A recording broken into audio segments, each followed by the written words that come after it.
ಕೊರಟಗೆರೆ ಪಟ್ಟಣದ ಮಾರುತಿ ಕಲ್ಯಾಣ ಮಂಟಪದಲ್ಲಿ ವಿಧಾನ ಪರಿಷತ್ ಸದಸ್ಯರುಗಳ ಅಭಿನಂದನಾ ಸಮಾರಂಭ ಹಾಗೂ ಅಹವಾಲು ಸ್ವೀಕಾರ ಸಮಾರಂಭ ಕಾರ್ಯಕ್ರಮ ನಡೆಯಿತು. ಕಾರ್ಯಕ್ರಮವನ್ನು ವಿಧಾನ ಪರಿಷತ್ನ ಸದಸ್ಯ ವೈಎ ನಾರಾಯಣಸ್ವಾಮಿ ಉದ್ಘಾಟಿಸಿದರು. ಬಳಿಕ ಮಾತನಾಡಿದ ಇವರು, ನಮ್ಮ ಸೇವೆ ಉತ್ತಮ ಸಮಾಜ ನಿರ್ಮಾಣ ಮಾಡುವತ್ತ ಸಾಗಬೇಕು. ಶಿಕ್ಷಕರು ಸಮಾಜ ಕಟ್ಟುವ ವರ್ಗಕ್ಕೆ ಸೇರಿದವರು. ಭಾರತೀಯ ಸಂಸ್ಕೃತಿಯಲ್ಲಿ ಶಿಕ್ಷಕರಿಗೆ ವಿಶೇಷ ಪೂಜ್ಯ ಸ್ಥಾನವಿದ್ದು, ಉತ್ತಮ ಸಮಾಜದ ಪರಿಕಲ್ಪನೆ ಶಿಕ್ಷಕರಿಂದ ಮಾತ್ರ ಸಾಧ್ಯ ಎಂದರು. ಕೆಲಸ ಮಾಡಿದ್ದೀರಿ, ಗೌರವ ಕೊಟ್ಟಿದ್ದೀರಿ, ಪ್ರೀತಿ ಕೊಟ್ಟಿದ್ದೀರಿ, ನಾನು ಕೈ ಬಿಡಲ್ಲ ಅಂತ ಹೇಳಿ ಮತ್ತೊಮ್ಮೆ 15 ದಿನದೊಳಗೆ ಇಡೀ ಭಾರತ ದೇಶದಲ್ಲಿ ಇತಿಹಾಸವನ್ನು ಸೃಷ್ಟಿ ಮಾಡಿ ಸೋತವನ್ನು 15 ದಿನದಲ್ಲಿ ಗೆದ್ದು ಮತ್ತೆ ಶಾಸಕ ಅವಕಾಶ ಮಾಡಿಕೊಟ್ಟದಕ್ಕೆ ಎಲ್ಲರಿಗೂ ನಾನು ದೊಡ್ಡ ಪ್ರಮಾಣದ ಪ್ರಣಾಮ ಸಲ್ಲಿಸುತ್ತೇನೆ. ಅವೆಲ್ಲ ಜೀವನದಲ್ಲಿ ಬರೆಯಕ್ಕೆ ಸಾಧ್ಯ ಇಲ್ಲ. ನಾವೆಲ್ಲ ಸಂಸ್ಕಾರವಂತ, ನೀವು ಸಂಸ್ಕಾರವಂತ, ನಾವೆಲ್ಲರೂ ಸಂಸ್ಕಾರವಂತ ಸಮಾಜವನ್ನ ನಿರ್ಮಾಣ ಮಾಡುವ ಜವಾಬ್ದಾರಿ ನಮ್ಮ ಮೇಲಿದೆ.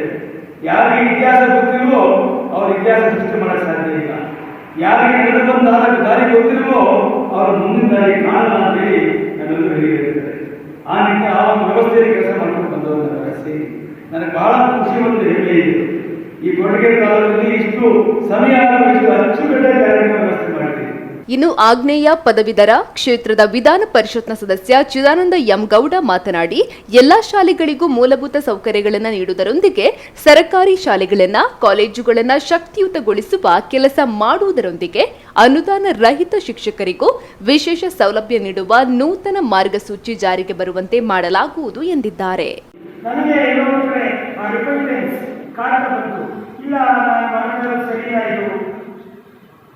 ಯಾರೋ ಒಂದಷ್ಟು ಜನ ದುಡ್ಡಿರೋರು ಬಂದು ವಿದ್ಯಾಭ್ಯಾಸ ತಗೊಂಡಿದ್ದಾರೆ.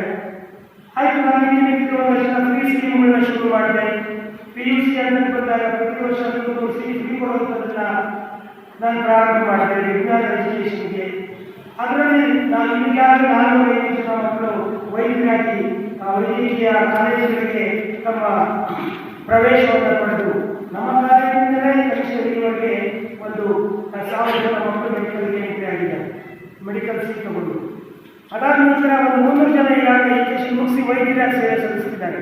ಇವೆಲ್ಲದರ ಮಕ್ಕಳು ಕೂಡ ಆ ಮನುಷ್ಯನ ಆಲೋಚನಾ ರೀತಿಯಾಗಿರುತ್ತೆ ಅಂದರೆ ವೃತ್ತಿ ಆಗಲಿಲ್ಲ, ಇಲ್ಲ ಏನಾದರೂ ಮಾಡಬೇಕು, ಯಾರಿಗೆ ಶಕ್ತಿ ಇಲ್ಲ ಅಂತವರಿಗೆ, ಯಾರು ಚಿಂತಕರಾಗಿದ್ದಾರೆ, ಯಾರು ಸರ್ಕಾರಿ ಶಾಲೆಗಳಲ್ಲಿ ಓದ್ತಾ ಇದ್ದಾರೆ ಮಕ್ಕಳು, ಸರ್ಕಾರಿ ಶಾಲೆಗಳಿದೆ.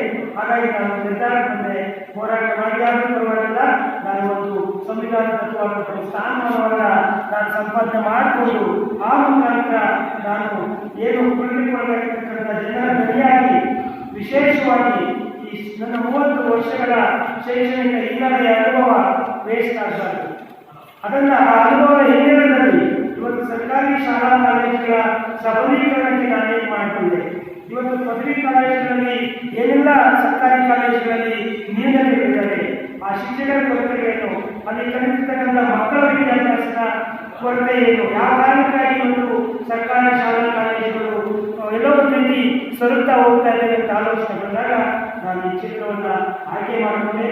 ಅದಕ್ಕೆ ಆ ದೇವರು ವರಾನುಭೂತಿ ನಾರಾಯಣಸ್ವಾಮಿಯವರ ಆಶೀರ್ವಾದವನ್ನು ಮಾಡಿಸಿದೆ.